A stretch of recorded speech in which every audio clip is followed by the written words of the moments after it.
Boss और secretary.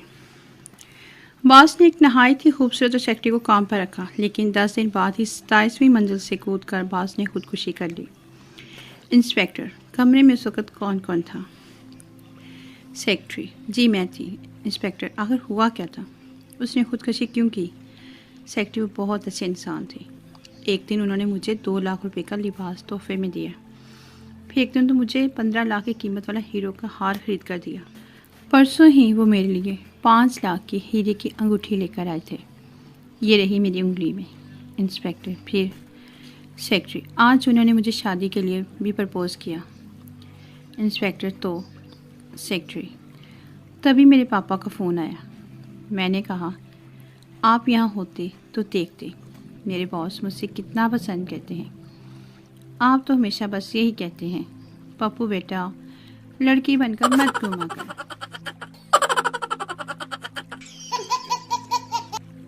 दो दोस्त साथ साथ चल रहे थे। अचानक एक ने दूसरे से कहा, हमारे पीछे कोई खूबसूरत लड़की आ रही है।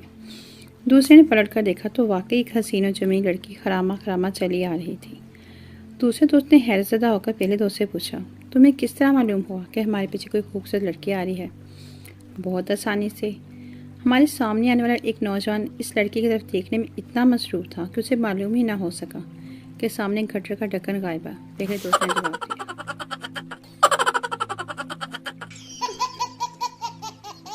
बुरा सपना।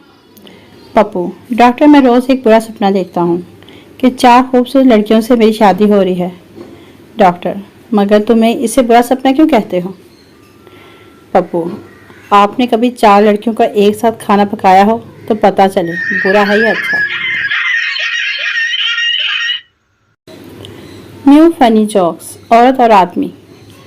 औरत बट्टा रंगवाने के लिए गई, दुकानदार से कहा, इस पर ऐसा रंग कर दे जो ना काला हो, ना पीला हो, ना हरा हो, ना नीला हो, ना लाल हो, ना गुलाबी हो, ना पर्पल। आदमी, ठीक है। औरत, का वापस ले जाओ। आदमी, जब ना हफ्ता हो, ना इतवार हो, ना पीर हो, ना मंगल, बुध हो, ना जुमेरात, ना जुमा हो।